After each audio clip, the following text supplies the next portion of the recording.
Olá, amigo, olá, amiga, olá, querido, olá, querida. Tá começando, tá no ar mais uma edição do programa Papo Aberto. E dessa vez, nosso entrevistado, ele tem duas especialidades. Ele é fisiculturista e ele é nutricionista. Vamos falar sobre a saúde interior, mas também vamos falar sobre a saúde externa, que é a questão dos músculos, do preparo físico, de toda uma preparação para campeonato principalmente. Enfim, a importância de malhar, a importância da educação física, o exercício físico. Sobre esse assunto, eu vou conversar agora com o nutricionista e fisiculturista Vinícius Moraes. Vinícius, satisfação em falar com você. Obrigado por você ter atendido o pedido da nossa produção para bater esse papo, conversarmos sobre esse assunto que me parece estar em voga, né? Acho que nunca saiu de moda, né? O fisiculturismo talvez lá atrás um pouco mais escondido, mas agora ganha uma repercussão muito grande. E você está aqui com a gente para falar e trazer alguns esclarecimentos importantes, é fundamental para o nosso público. Tudo bem com você? Tudo bem, tudo tranquilo, graças a Deus. Muito obrigado pelo convite de estar aqui falando um pouquinho sobre a nutrição, alinhada ao esporte, né, para todo mundo aí que assiste a TV Câmara. É um prazer estar aqui compartilhando um pouco dessa ciência que eu tanto amo, né, a nutrição, alinhada a um esporte que já vem presente na minha vida há algum tempo. Você começou com a questão do fisiculturismo muito tarde, muito cedo, na idade certa? Eu não sei nem se existe idade certa para isso. Olha, a questão do exercício físico sempre foi presente na minha vida, todas as modalidades. Eu, desde novo, sempre fui muito enérgico, então isso foi um fator que facilitou, né, a minha busca sobre essas questões esportivas. Só que o fisiculturismo ele entrou na minha vida quando a academia, que eu fazia artes marciais, saiu da cidade. E aí eu comecei a ir para a sala de musculação, porque eu conseguia adaptar mais facilmente ao horário que eu tinha disponível no meu dia. E aí peguei gosto, né? Comecei a evoluir fácil, né? Consegui conquistar bons resultados. E aí começaram a me cutucar com essa questão de, pô, participa de uma competição. Eu fui esperando, procurei o aconselhamento correto, um treinador para me acompanhar no processo. E fui construindo um pouquinho aí da história que eu consegui fazer, graças a Deus, no esporte aqui pela cidade de Angra. E isso foi em que período, de que período a que período você, assim, você disse que se preparou, se empolgou, não, agora a coisa ficou séria, é mais Sim. profissional, e aí houve todo um preparo para que você de fato se desenvolvesse nesse campo. Quanto tempo levou mais ou menos? Olha, desde que falaram que eu tinha uma certa aptidão para coisa, levaram-se assim uns 2 anos, né? Porque eu fui um pouco mais cauteloso, quis fazer o processo de uma forma mais lenta, seguindo o meu ritmo, né? Como que as coisas aconteciam na minha vida, porque tem um investimento também. É um esporte que não é tão rentável para o atleta de início, né? Existem os patamares que são remunerados, mas inicialmente a gente tem que correr atrás como qualquer outro, né? Então eu fui acompanhando meu ritmo de vida e em 2 anos eu consegui construir um físico capaz assim de competir, né? Eu consegui fazer isso mais ou menos em 2 anos, participei da minha primeira competição em 2016, aí fui campeão do estreante no Rio de Janeiro e depois fui competir novamente só em 2018, depois de já ter ingressado na faculdade, depois de já estar basicamente ali encaminhado, foi quando eu resolvi ir de novo. Eu não quero fazer nenhum coach, ao contrário, mas biotipo ajuda? A pessoa nasceu para aquilo, tem uma aptidão para aquilo. Olha, assim, existem algumas questões que facilitam, né? A parte genética dita muito o aspecto que aquele físico vai ter, vamos dizer assim, como costumam falar no esporte, a linha, né? A silhueta, o formato daquele físico. Todo o corpo consegue se desenvolver muito bem, ter níveis de massa muscular elevados, percentual de gordura baixo, seguindo treinamento, né, dieta adequada. Porém, a linha desse físico vai ser mais agradável a alguns olhos ou outros. E aí entra as variações genéticas, né, o biotipo. Existem pessoas que têm variações que têm mais facilidade de perder peso, outras têm mais dificuldade, mas isso não é um fator limitante quando existe um profissional bacana acompanhando. Bacana, fator limitante. Eu acho que eu vou me agarrar a essa frase justamente porque ela estabelece ela rompe, na verdade, uma fronteira que muita gente acaba trabalhando com a ideia desse mito, né? De que, olha, eu não tenho aptidão. Tem gente que, por exemplo, a pessoa está na academia, ele, às vezes não quer ser um fisiculturista, mas está na academia e ela percebe que ela não evolui, ela não cresce. Seria a falta de um acompanhamento de um nutricionista, de alguém especialista na área, que fizesse dela, talvez não um fisiculturista, mas uma pessoa que olhasse no espelho e dissesse, não, eu estou evoluindo, eu emagreci como eu gostaria, eu ganhei a massa muscular que eu gostaria. Existe essa coisa? Existe, existe, e a gente tem que se atentar por um fato que ele é muito presente hoje em dia, que é a cobrança, né? A gente tem uma influência muito grande de mídia, a gente tem uma influência hoje em dia muito forte no ramo fitness, como você falou, né? Tá em voga, né? Tá em foco. Então as pessoas hoje em dia têm um olhar muito mais voltado e mais crítico em relação a isso. São mais impacientes já por natureza, a gente tem tudo muito rápido, né? Então não funciona bem assim para o nosso corpo. Porém, né, algumas pessoas acabam demorando um pouco para ver resultado porque não buscam o acompanhamento correto. Como você falou, alinhar hoje o treinamento físico com a dieta é crucial, porque um vai correlacionar ao outro, né? Você vai fazer um cardápio alimentar que vai ser condizente com o que aquela pessoa gasta de energia no dia dela, com o que aquela pessoa tem de necessidade por individualidade dela, e isso cabe ao profissional ter esse olhar, essa expertise para conseguir trazer isso aí na prática, né? O crescimento muscular ele ocorre à noite, não é? Eu estou falando uma tremenda besteira aqui, ou isso Não, ocorre na recuperação, sim. na recuperação? Isso, a recuperação, ela corrigindo, né, a recuperação ela acontece em grande parte, em suma, né, em maior parte à noite. À noite. Né, o famoso sono anabólico, né, onde a gente tem ali a regeneração de diversos processos do nosso corpo, e aí que a gente vê a importância do sono não só para o nosso humor, para diversas coisas, né, porque, convenhamos, é horrível ficar com sono atrasado, e também para a questão do corpo, inclusive a parte do sistema imunológico. E o que muitas pessoas não sabem é que o sistema imunológico ele é responsável pela recuperação muscular também. Ele é responsável pela parte de reparo de danos e não deixa de ser Então, o um exame dano. periódico é fundamental. É, com certeza, sem dúvidas. O acompanhamento do exame bioquímico permite a gente enxergar onde os olhos do profissional mais treinado não vai. Então, deixa eu te contar um segredinho aqui, não fala pra ninguém não, tá? Eu fiz exame essa semana, gente. Fiz exame, quer dizer, essa semana não, há 2 semanas atrás já saiu o resultado. Ó, tô top. O meu produtor ali, Oswaldo, tô top, pode rir, mas a saúde tá a 1000 por hora.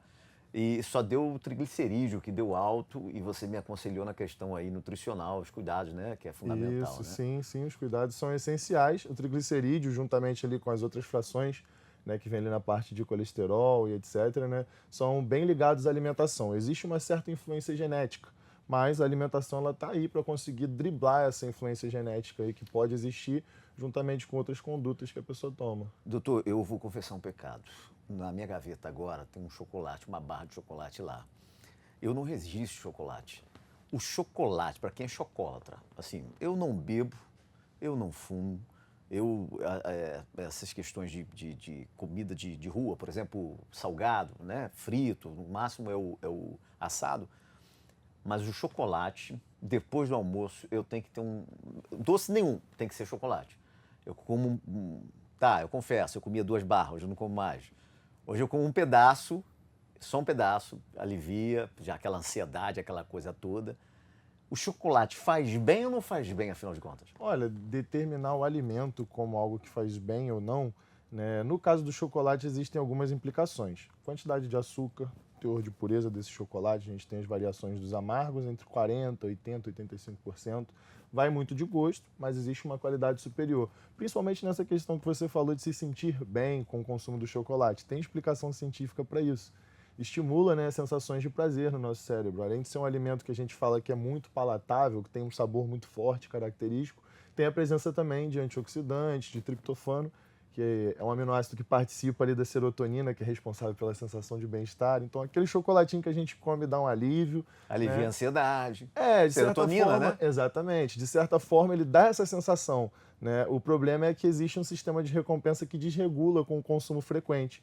E aí a gente costuma, né, começar a consumir com uma frequência maior, sem perceber, e quando vê, está consumindo aí umas 2 barras, 1 barra. Mas aí são hábitos que nós, da área da nutrição, conseguimos encaixar sem retirar de forma bruta esse chocolate da sua vida. Olha, eu estou conversando aqui com o nutricionista e fisiculturista, o doutor Vinícius Moraes, batendo um papo sobre cuidado de saúde, que é fundamental. Pode não parecer, mas, independentemente da idade, ela é fundamental. Criança, por exemplo, a gente sempre fala assim, fase adulta, bateu seus 30, 40 anos, você precisa fazer exame, você precisa cuidar, não sei o quê. Mas eu já vi muitas crianças obesas e eu não sei se é aconselhável, por exemplo, exercício em academia, talvez um exercício mais livre, específico para criança, não sei. E você que vai dizer, alimentação, por exemplo, eu ouvi um relato de uma mãe que o filho era obeso, mas ele já era o biotipo dele, nasceu assim, então tem muita dificuldade, não sei se é uma questão hormonal também, né, doutor? Tem que dar uma investigada, porque o fator genético ele implica em facilidades de ocorrer alguns sintomas, algumas doenças crônicas. Existem sim casos que a pessoa já tem uma certa propensão e tem que ficar um pouquinho mais esperta quanto a essa questão do ganho de peso. Na infância, a gente fala de uma fase que ela é importantíssima para a fase do crescimento do ser humano. É onde você vai ter ali a colonização das bactérias que vão habitar o seu estômago, né, o seu intestino. Então, basicamente, uma alimentação desregulada não vai implicar só no ganho de peso, vai implicar na forma como esse organismo vai se desenvolver, né, para a fase jovem e posteriormente para a fase adulta. Né? A obesidade na infância ela já vem trazendo propensão, e isso comprovados em estudos, né, o problema cardíaco, a hipertensão, a diabetes, que é muito presente, né, hoje em dia. Depois da pandemia, é interessante até a gente ressaltar que houve um crescimento significativo na obesidade, tanto na fase adulta como na infantil também. Então, é uma missão que nós nutricionistas temos, né, de retirar cada vez mais esses industrializados, que inclusive tem um poder bem apelativo, né? Colocam ali os super-heróis que a garotada gosta, ele quer comer o bolinho porque tem um super-herói forte, Exatamente. coisa colorida. Aí a gente da nutrição que trabalha com essa área tem que ter também um olhar um pouco mais encantado sobre a alimentação para conseguir transformar aquela maçã ali que às vezes é tão simples numa coisa mais atraente, estimular essa alimentação saudável, né? A alimentação saudável para a alimentação de um fisiculturista. Óbvio que tem diferença. Eu vejo os caras comendo, os caras que eu estou falando são os fisiculturistas. Eles se preparando lá e a alimentação deles assim com alto teor calórico. É, ali é algo específico, né? Não é para qualquer pessoa, né? Sim, sim. Né? Aquele alto teor calórico, ele sabe que ele vai gastar aquilo na academia, é isso? É basicamente isso. Foi como eu falei antes, né? Basicamente, a gente só vai consumir a demanda energética de acordo com o nosso objetivo e de acordo com a necessidade também. Você tem uma necessidade calórica, você precisa consumir aquilo para o seu corpo funcionar bem. Se você quer reduzir o peso, você vai calcular ali quanto você gasta e vai consumir um pouco abaixo. Se você quer aumentar o seu peso e está fazendo musculação, no caso ganhar massa muscular, você vai consumir um pouco acima. Agora, a qualidade, a escolha desses alimentos vai influenciar como que isso vai acontecer. Se vai acontecer de forma satisfatória, se vai ter ganho de gordura junto. Então, assim, o fisiculturista ele tem uma alimentação muito periodizada, muito calculada em relação a isso. Mas é preciso ressaltar que isso, inclusive, depois de entrar na nutrição, eu comecei a ver de uma outra forma, né, que existem alguns vícios nesse público, né, que é a questão da salada, muita gente não se atenta a isso, que posteriormente, né, imagina que um estômago, um intestino, que está trabalhando muito, é muita comida, não tem aquele auxílio das fibras, das saladas, posteriormente ele vai dar uma reclamada. Então, os atletas costumam se atentar muito a carboidrato, proteína e gordura. Mas existe um mundo muito imenso, muito vasto além disso, né? Que é a parte da nutrição comportamental, os nutrientes que fazem certas funções, previnem doenças, né? Os alimentos funcionais. Esse imediatismo do mercado consumidor em que a beleza cada vez mais é imposta à sociedade, em que se cria-se um padrão, né, de estereótipo, né, é um clichê de mercado, a pessoa tem que ser bonita, tem que ser bonita, tem que ser bonita, tem que ser forte, tem que ser não sei o que e tal. Tem levado muita gente à ideia de fazer implante, né? Peito, né? Nádegas, até eu vi no bíceps, tríceps, eu não sei se, Sim, sim. né? Isso, o ideal seria uma academia, justamente porque isso pode prejudicar a posteriori a questão da saúde dessa pessoa? Olha, existe um fator muito importante, que quando a gente introduz uma alimentação saudável e a rotina frequente de exercício, a gente começa uma mudança interna, de dentro para fora. Não é meramente uma mudança estética, como colocar ou acoplar alguma substância que tenha no mundo estético, no braço, no glúteo, ou um silicone, que sim, devolve a autoestima de muita gente, mas é sobre o metabolismo, sobre o que acontece internamente. Então, quando você causa essa mudança dessa forma, você muda não só a sua estética, mas a sua qualidade de vida. Como que seu corpo vai funcionar, quanto tempo você vai conseguir viver fazendo aquilo, né? Quanto tempo você vai viver por fazer aquilo também. Então, existe uma mudança muito além dessa parte estética. É onde entra essa questão importante da gente estar fazendo um ato de amor próprio. Porque dieta nada mais é do que isso, a gente cuidar do corpo que a gente habita, né? Então, mais do que a estética que a mídia foca muito, é uma mudança que acontece aqui dentro. E quando ela acontece de verdade, é inevitável que a parte externa não mude. Que a pessoa se sentir bem, Exatamente. se aceitar. Exatamente.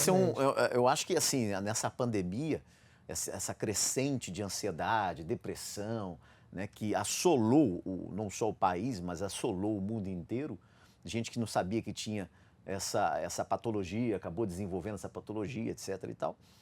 Mas o exercício físico salvou muitas vidas também, não só do ponto de vista, né, da saúde física, mas da saúde mental, né, doutor? Sim, é uma coisa que abrange diversas áreas, né? Inclusive é muito interessante você ter falado isso, porque eu tenho uma tatuagem aqui, né, que são os neurotransmissores, endorfina, serotonina e dopamina. São os responsáveis aí pelas sensações que a gente tem. E aí muito se fala da endorfina, né, da endorfina que é liberada ali no momento do exercício, a sensação de bem-estar, de plenitude, que inclusive é aconselhado isso como um tratamento coadjuvante para pessoas que têm patologias, né, em relação à questão emocional, né? Estimula não só a reduzir a ansiedade, como também a sensação de plenitude e bem-estar que a depressão acaba tirando, né? O esporte realmente ele salva vidas, ele tem um potencial muito grande de transformar a parte mental, a parte metabólica, fazer a gente ter uma vida com uma qualidade superior, né? Uma pessoa, por exemplo, falando de alimentação, você falou do chocolate, claro, tudo com decência e ordem, né? Meu Sim, pai falava sempre. muito sobre isso. Então, olha, tudo com decência e ordem. Mas o refrigerante, por exemplo, a pessoa está na festa, bebe um refrigerante, ou a pessoa que faz uso do álcool, por exemplo, tem decência e ordem, ou você diria assim, não tem decência e ordem para esses casos? Há casos que é melhor não consumir.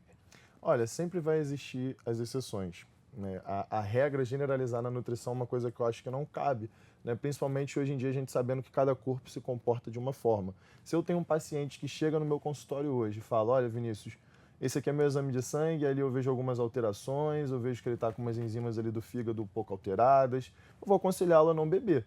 Mas eu também, obviamente, vou aconselhá-lo o que fazer se ele não conseguir alcançar isso. Tem gente que vai falar, mas aí você já induz ele ao erro. Não, eu estou dando para ele dois caminhos, mas eu vou deixar bem claro. O que você precisa hoje é segurar essa questão por conta da saúde. Agora, a questão de hábitos, rotinas, não vai ser, por exemplo, um refrigerante zero que você toma esporadicamente, que vai ser o vilão da sua vida. Não por conta do conservante, que ok, a gente sabe que não é saudável, mas também por conta de adaptações e por conta também de adesão. Quando você pega uma pessoa que toma Coca-Cola há 10 anos e chega de repente e fala para ela, olha, a partir de hoje acabou a sua Coca-Cola. Você não tenta adaptar, você não conversa, você não leva em consideração o que ela sente, o histórico que aquilo tem na vida dela, é muita chance de você ter ali um fracasso na sua comunicação com o paciente. Então, existe sempre esse O daí senhor da vai ordem com e calma, você decência. analisa. Tem que saber o terreno que está pisando. Esse é viciado. Eu falei na questão da bebida, tem as meninas da produção, que eu não vou citar nome aqui, tá? Ficaram tudo desanimadas ali. Poxa, eu achei que ele ia dizer que era bom. Não, o álcool, assim, ele é prejudicial porque ele, vamos dizer assim, intoxica o nosso corpo, de certa forma. Mas existem momentos em que a gente vai participar de comemorações, nós vamos ter ali momentos especiais, onde às vezes vai se tomar uma taça de vinho, duas, mas a ordem e a decência sempre vai ser o carro-chefe, né? Da mesma forma que a gente não pode exagerar em comida gordurosa, porque a gente sabe que faz mal, mas a gente faz esporadicamente o consumo de alguma coisa, por sabor, por questão de degustação, acho que a bebida deveria ser da mesma forma, né? Não é aconselhável, eu como um profissional da saúde não vou aconselhar ninguém a beber nunca, mas sabendo que o ser humano tem uma tendência a consumir o Você álcool, bebe? e muitas vezes... Deixa eu perguntar isso ao vivo aqui. Olha, pode perguntar tranquilo, Você bebe? sem demagogia. Consumo vinho esporadicamente, costumo consumir vinho em casa. Os europeus fazem muito uso do vinho. Sim, os europeus fazem bastante uso do vinho. Mas existe aquela questão, consumir de forma que você acorde sem se sentir mal, porque isso já é um sinal que passou da dose, sem a dor de cabeça exagerada, porque aí você desidratou, e também sem o enjoo, né? Porque é um sinal que o seu fígado sofreu um pouquinho ali. E eu, como não sou acostumado, para mim, uma tacinha, duas, Já eu tá de bom já tamanho. fico tranquilo para socializar mesmo, né? Sabendo ali controlar as coisas sem fazer extremismos. Doutor, o Fantástico, publicado ontem, domingo, dia 16, falou sobre a questão do hormônio, e isso também está em voga. Muita gente usando de forma indiscriminada a questão do hormônio. Hoje se vende sem receita, mercado negro está aí, o pessoal compra de forma caseira, digamos assim, e usa o hormônio sem uma prescrição médica, sem um acompanhamento médico. É um perigo iminente? Sim, com certeza. Com certeza é um perigo iminente, tendo em foco também a força que você falou que a mídia já vem, né, exercendo sobre o psicológico. E nós não devemos esquecer do público jovem, A capacidade de distinguir, né, a fase impetuosa que nós temos na juventude mais recente, ali na casa dos 17, 18 anos, aquela vontade, né, aflorada ali no meio da juventude de conquistar um físico chamativo, de às vezes romper seus limites ali, né, é muito perigoso porque as pessoas criam um cenário fantasioso que não existe. Tudo tem um preço. E muitas vezes esse preço ele vai ser pago em pequenas parcelas. E quanto você tem para pagar essa conta? Sua genética, sua saúde, seu fator hereditário. É sempre uma janela onde você não sabe o que vai vir depois. Você abre, entra nesse mundo às vezes desavisado, sem o acompanhamento, que é o que eu vejo acontecendo muito. Eu recebo muito paciente no consultório que eu aconselho a procurar um endocrinologista para tentar ali administrar alguma coisa de forma mais tranquila, porque eu já sei que o rapaz está usando, ele não vai mudar. Porque às vezes acontece, chega, ó, doutor, estou usando isso, isso e isso. O que é que eu faço? Eu falo para ele, eu vou fazer uma dieta para ajudar você a ter uma saúde melhor, mas essa parte fica com terceiros e você tem que procurar esse tipo de ajuda. Às vezes até aconselho a procurar fazer um check-up geral, porque sim, exerce riscos. Tem formas seguras de usar? Tem. Existem muitos casos que as pessoas vão se beneficiar muito. Que é o ciclo de reposição. Reposição, exatamente. E não só a reposição, onde você fala de um cenário de pessoas idosas. Existem pessoas mais jovens que precisam que fazer. podem ter a necessidade de fazer uma reposição. Existe o caso também do atleta que exerce, né, o alto rendimento durante muito tempo, precisa ter essa reposição mais cedo. Nós temos aí na literatura alguns casos. É um fato bem polêmico, mas existe. Está no meio do esporte, está no meio da vida das pessoas recreativas. E eu acho que a tarefa do profissional da saúde é estudar, estar inteirado, porque você vai ter paciente assim. E a gente assume um compromisso de cuidar do ser humano. Então, entrar nesses territórios, por mais desagradáveis que eles sejam, são necessários para você guiar alguém. Quais são os males pelo excesso, por exemplo, do uso desse tipo de droga? Olha, nós temos aí diversos males em relação à parte cardíaca, parte do sistema nervoso, aí vai depender da substância que a pessoa está usando, quantidade, fatores hereditários que são sempre ali. Libido. É um fator que acontece com muita frequência, mas a libido ela é até multifatorial. Né? Nós sabemos na ciência que fatores psicológicos vão influenciar. Às vezes um homem, por exemplo, cheio de dívidas, dormindo muito mal, tendo problemas, às vezes, no celular, tendo problemas no trabalho, vivendo em ambiente estressante, ele já vai ter ali uma queda significativa e prejudicial na produção hormonal, no desejo mesmo de ânimo de fazer as coisas. É sempre aquela questão de estar com o organismo em equilíbrio. Corpo, mente, tudo são. A gente consegue aí ter um equilíbrio onde você vai alcançar a plenitude não só na libido, nessas questões, mas vale ressaltar que o produto ali ele vai ser de fator diferenciado. Se você utilizar coisas que têm esse colateral, você vai ter, mesmo tendo uma qualidade de vida boa. Doutor, a produção me disse que você recebeu uma medalha Lopes Trovão o ano passado, né? Não é isso? E você tem trazido divisas para nossa cidade, já venceu aí, não sei se é torneio que se fala? Sim, campeonatos. Campeonatos. Quais foram os campeonatos? Você quer elencar para a gente aí os principais? 2016 foi meu primeiro campeonato, né? Até faço menção aí a um amigo muito, muito querido, o Matheus Galac, conhecido na cidade, foi quem me acompanhou aí também, né, junto a mim naquele momento ali de backstage, eu bem assustado ali no momento, vendo aquelas luzes e tal, foi minha primeira competição. Consegui trazer o troféu para a cidade, né, com a categoria acima de 75 quilos, estreante. Depois eu competi de novo em 2018, né, já há 2 anos afastado das competições, estudando, fazendo a faculdade num ritmo mais intenso. Na época eu não tinha faculdade na cidade, então nós tínhamos que pegar o ônibus. E ir até Vivi muito isso. Fui presidente de Grêmio. Aliás, o Getuá, que é muito famoso.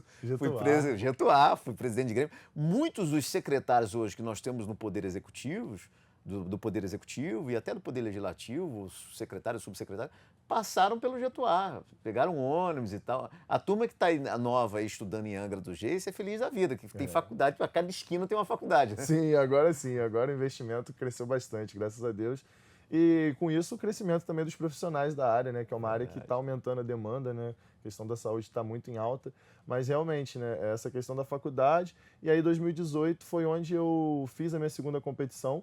Não consegui ser campeão dessa vez, fiquei com a medalha de prata entalada, voltei no ano seguinte, né, voltei em 2019, um pouco mais dedicado, com outra estratégia. Como eu falei, nada é tão rápido, né? Foi de 2018 para 2019, um ano de trabalho, e consegui, graças a Deus, ser campeão lá, né, trazer a primeira colocação para a cidade de Angra dos Reis. Que top! Sim, foi bacana. E teve nesse mesmo ano o Mr. Rio, né, que eu competi e fui campeão também, onde eu consegui meus primeiros patrocínios, comecei a a ter um levante a mais em relação ao esporte, mas aí veio a pandemia, né? Tudo ficou um pouco parado. E aí eu acabei entrando mais nessa área de me dedicar a cuidar do esportista, né? Com aquele olhar que eu sentia falta quando eu Você estava ali pode-se presente. dizer que você é um especialista em cuidar do desportista, digamos assim. Sim, sim. Independente da área. Independente da Sim, área. sim. A minha pós-graduação tem sido na área de nutrição esportiva e clínica, porque está muito ligado, né? As pessoas que praticam esportes às vezes apresentam problemas de saúde e vice-versa. Às vezes a pessoa que tem um problema de saúde começa no esporte e, obviamente, ela vai querer ter resultado. Então a gente precisa unir o melhor desses dois mundos. Durante o campeonato, a tatuagem ajuda ou prejudica? Olha, na época que eu competi, eu não tinha a mesma quantidade de tatuagens que eu tenho hoje. Eu confesso que quando eu olho assim a imagem, eu sei que prejudica um pouco a visualização. Mas existem também tintas que tampam, né? Aquele fator do bronzeamento, existem tintas específicas que tampam a tatuagem. Hoje em dia a tecnologia ajuda muito, né? Gente, eu conversei aqui com o nutricionista e fisiculturista Vinícius Moraes, batendo um papo com a gente. Casado, filho? Não. Olha, pra casar, Tá pra casar? Tá noivo? Sim, noivo. Tá certo. Batendo um papo com a gente, falando sobre os cuidados com a saúde física, mental, de modo geral. Né? Ele que participou de vários campeonatos, campeão aí na área do fisiculturismo, trouxe medalha para nossa cidade. Né? Aliás, foi homenageado pela Casa Legislativa e eu fico feliz dele ter recebido o convite e ter topado estar aqui com a gente, conversando com a gente e trazendo dicas importantíssimas. O Papo Aberto vai ficando por aqui. Vinícius, eu quero suas considerações finais, eu quero te agradecer. Obrigado por ter estado com a gente, batendo esse papo. E o Papo Aberto é para isso mesmo, justamente para esclarecer para as pessoas, fazer um alerta, os cuidados com a saúde.